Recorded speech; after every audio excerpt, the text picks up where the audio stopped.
What would be your dream scenario? My dream scenario would be to knock his head off. And bring that belt back here. That's it. That's my dream scenario. Big man ting, smash the like button and subscribe. So we just heard there from Anthony, the cheek splitter, the wig pusher backer, Joshua, putting the fire on Tyson. Oh! Fury. Now, obviously, Fury's responded, and we'll get to that in due course, but let's zoom in here on today's topic in particular. The words that left the cheek splitter's mouth. He said, I'm dreaming. All I can think about is taking Fury's head clean off for him, pushing that little wig he's got, that little toupee wig, right back. That's what he said. I'm not saying what he said. Don't know why be being dramatic. No. He said, I'm dreaming. Every night I lay there and just think about all the different wigs that are going to get pushed back. Yeah? I can't wait to see which one Fury's going to wear, for truth be known. Listen, I talked to AJ the other day. He told me, listen, YB, I've been just thinking about, I wonder what different wig Fury's going to have on so I can push it back. Because I've been thinking about all the different ones. And every one of them is going back, all the way back for him as well. And them cheeks are getting split. No doubt. However, now we've got that out of the way, what I do want to say is, again, before the Povetkin fight, we had similar rhetoric. And this is what really frustrates me. I've got another video coming soon, yeah? Maybe even today. Eddie Hearn exposing AJ's moist and goofy team. But the fact of the matter is, what's been consistent, yeah? People, AJ fans and not AJ fans, whoever, a whole bag of people have been telling me, oh, YB, you don't know what you're talking about. AJ's a much better boxer now and this is the right path for AJ.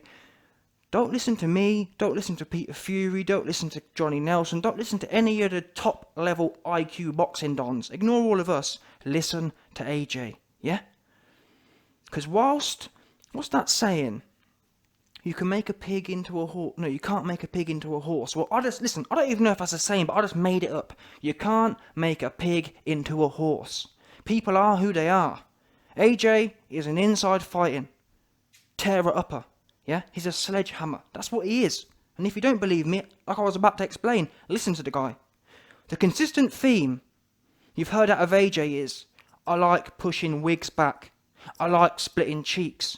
I'm dreaming about Fury's wig. I'm dreaming about pushing it back for him. Pulev fight, the same thing. This is what's bubbling inside him. Now at the moment, in my opinion, the fake Mr. Miyagi, whatever his name is, that Chinese don in the film, yeah? That Miyagi don. The fake Miyagi, otherwise known as Mr. Miyagi, otherwise known as Rob McEd, yeah? Rob McEd. Censored myself for the YouTube ad revenue and that. Rob McEd, yeah? Rob McEd. That don there is a fake Mr. Miyagi. You don't know what he's doing. If I have a fighter, yeah? Now, there's different fighters in different ways. Some fighters are hella scary. Let's think of an example. Billy Ho. Billy Ho's a scary don. He don't want to get stuck in. He just wants to prance around the place talking a good game. He never got stuck in. But there's certain fighters who have the minerals to be a certain way. AJ ain't talking about... You don't hear AJ saying, oh, I'm looking forward to going in there and dancing around and outboxing him. That's not what you hear. Floyd Mayweather would say, oh, I'm looking forward to going in there and boxing around the place and I'm going to school him, he'd say. I'm going to give him a boxing lesson. Same as Fury, to be fair. Until recently, you've never heard Fury give... Well, he might lie a bit, but in reality, yeah, Fury calls a spade a spade. When he was in the Vlad build-up, he'd say, oh, I'm going to give Vlad a boxing lesson. That's what his thing was. He weren't trying to push no one's wig back. I've never heard AJ talk about, oh, I'm going to give someone a boxing lesson. Whether it's Jarrell Miller, whether it's talking about how deeply he's dreaming of Fury, etc., etc. This is the theme. AJ's telling his people, and for all you men out there who think Rob McCracken's a genius, if he was that much of a genius, AJ wouldn't have brought 2 new trainers in. It's as simple as that, I'm afraid. Yeah? Simple as that. When Tony Sims was in the camp, I don't remember him bringing in 2 new dons then. And that's the bottom line. So I don't need to get into that now anyway. The fact of the matter is, McCracken, and whoever else is in that team, I couldn't care less. They're not listening to what's coming out of AJ's mouth. He don't want to be prepared to run around the place and be all hella goofy. He's telling you what he wants to get done. AJ's the boss. AJ's telling you, man, I like pushing wigs back. I want to push wigs back. I don't want to be on the outside, all hella scary, all hella juddering over Pulev. He don't want to be juddering over Pulev. That's what I'm hearing from him. If he did, he'd be saying, I can't wait to go in there with Fury and tickle around the place and be all juddery and whatnot. He's dreaming about Fury's wig going back. Yeah? I don't know how much more simply I can make it for you dons out there who think the Pulev fight and all the other goofy fights were the right way. They weren't. And this isn't what's inside AJ. Remember the Jarrell Miller fight? I actually hate to think now how the Jarrell Miller fight would have gone. Because the team, it's not lining up, man. It's not. It's like Freddie Roach, for example. There's certain trainers, yeah, who line up with certain fighters. Pacquiao and Freddie Roach went well. Yeah? Customato, whatever his damn name is, yeah? He trained fighters the same way, or a similar way. He was that kind of trainer. And that's why, when Customato had several failures, or several people who weren't, like, he was always waiting for his Jack Johnson, I've heard in the movies and whatnot. He was always waiting for that kind of, that guy. And Tyson came along, and you know what I mean? The magic was there.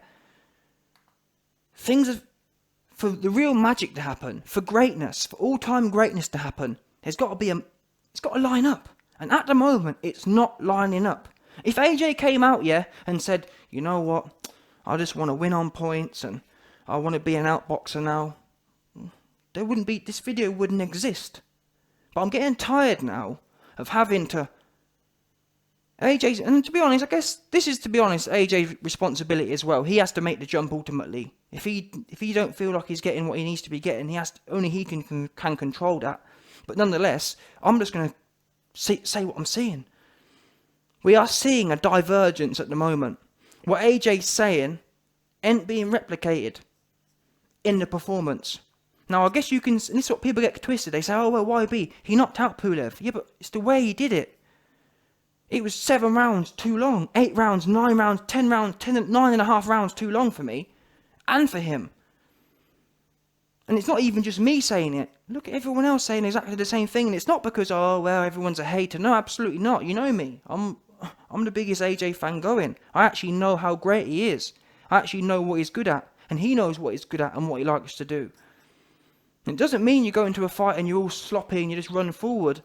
Look, go and watch Josh Taylor fight. That's just the bottom line from now on. From now on, before you at me, go and watch Josh Taylor fight and then come back.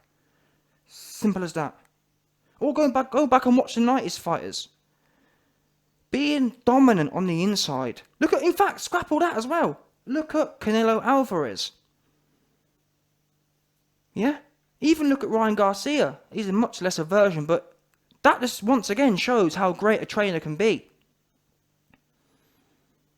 Eddie Hearn was talking about it today, saying, I forgot the guy's name, is it Eddie something? Yeah, Canelo and Ryan Garcia's trainer, he was saying, it was so great to see him. When Ryan Garcia got put down, the trainer was going crazy, and then when he saw that Luke Campbell was weak, he spurred him on to get the finish. When have you ever seen Rob McCracken spurring AJ on?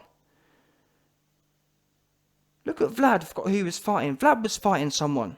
Manny Stewart going mad saying, get this guy out of there. I've never seen McCracken ever do that. If you ever want an example of how wrong this matchup is, McCracken would be good with. Funnily enough, McCracken used to train Fury, as it happens. But yeah, that kind of fighter.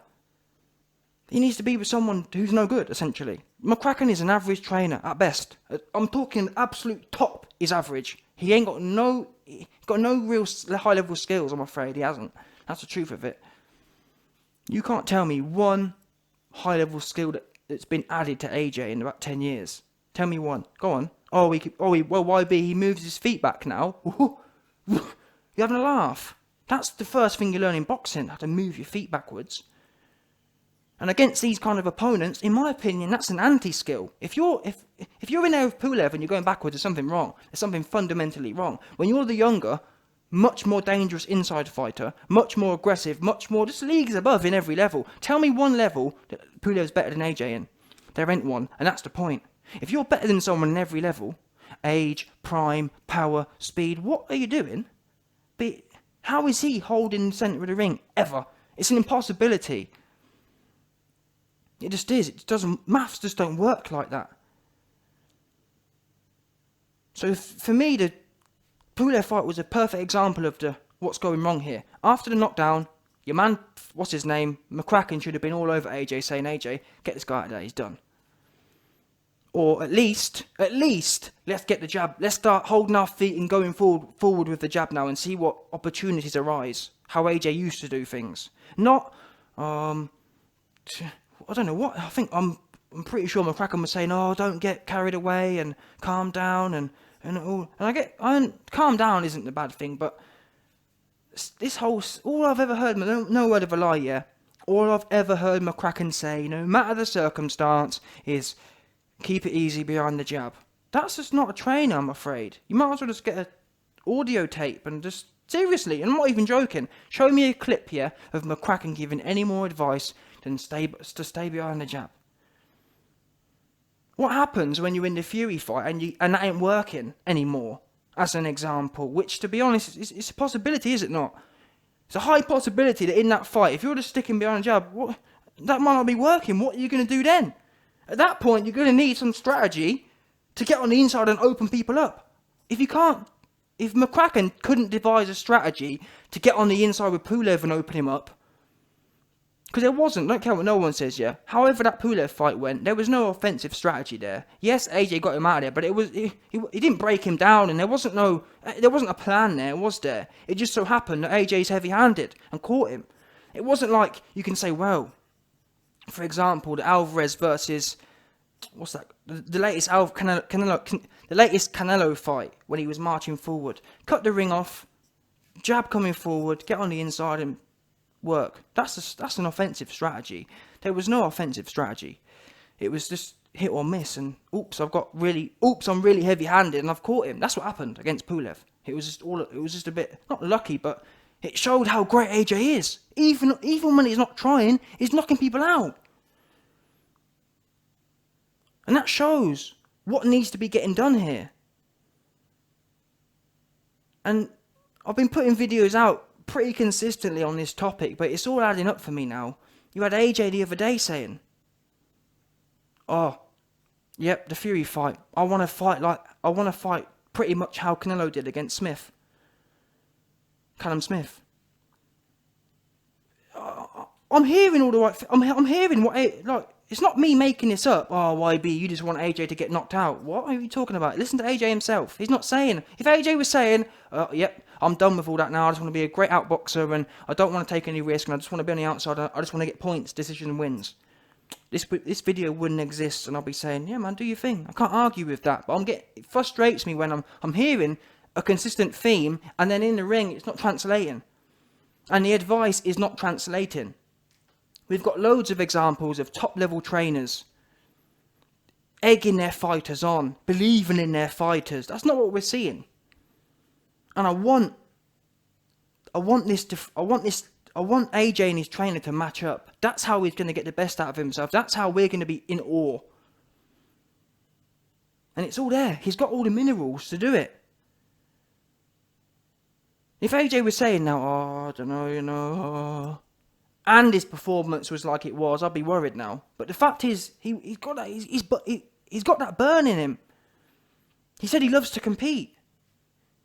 He's always proved he loves to compete. When he was 2 years into his career fighting Charles Martin, fighting Vlad a year later. Stopping Vlad. Do you know what I'm saying? Who stopped Vlad before? In fact, no one's ever stopped Vlad in the professional part or in the real part of his career, in the world championship part of his career. No one had. And AJ, green Don, stops him. And that was arguably one of his worst performances, in as much as he was overweight, green, etc., etc. So anyway, man. We want to see... AJ wants the wig split. AJ wants to split cheeks. AJ's dreaming of opening, of widening up Fury's cheeks for him. What I'm saying is, let's turn that into a reality, AJ's team. Let's not, we're gonna be on it. We don't want to, AJ don't want to see that, and I don't want to see that, and most fans don't want to see that. We want to see AJ turn these words into reality.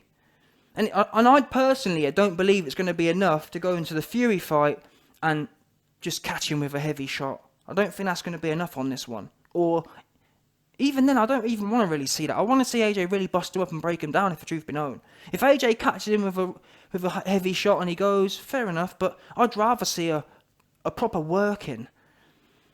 I want to see AJ cutting the ring off, getting on top of him and just working away and breaking him down. Like AJ broke down all them other people. Dillian, Takam. Do you know what I'm saying? Fury was made to be broken down.